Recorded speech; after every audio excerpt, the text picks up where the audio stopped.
Many of the men who fought in the Far East think of themselves as forgotten. Those who were held in Japanese prisoner of war camps are now making sure everyone remembers and knows what happened. Their stories are not so much of barrack room banter and backs-to-the-wall comradeship. Theirs are of torture, suffering and death. On the 45th anniversary of the Japanese surrender, they gathered to remember and not forget. We recall their fortitude and humour. We bring to mind the way they withstood the beatings and the torture. We also remember those who were deliberately maimed for the amusement of Japanese troops. We think of the thousands murdered simply because the Japanese had no further use for them.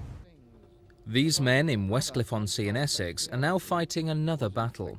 This month, the Court of Human Rights hears a claim from British survivors of Japanese camps with their comrades from Canada, America, Australia, New Zealand and Holland.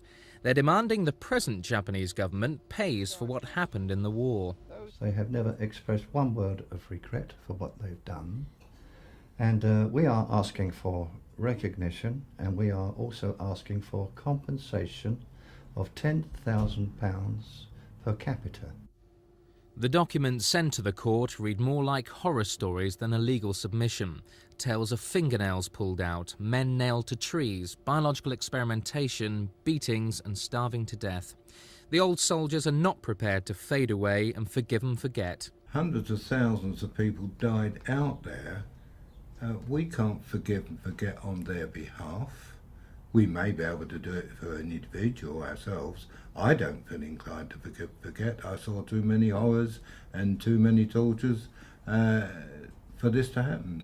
Well, if they say no, we have a planned campaign whereby we shall appeal to world public opinion, and we will expose the Japanese all the atrocities which they carried out in World War II, which, as we suggest now, the world as such does not yet realise what happened.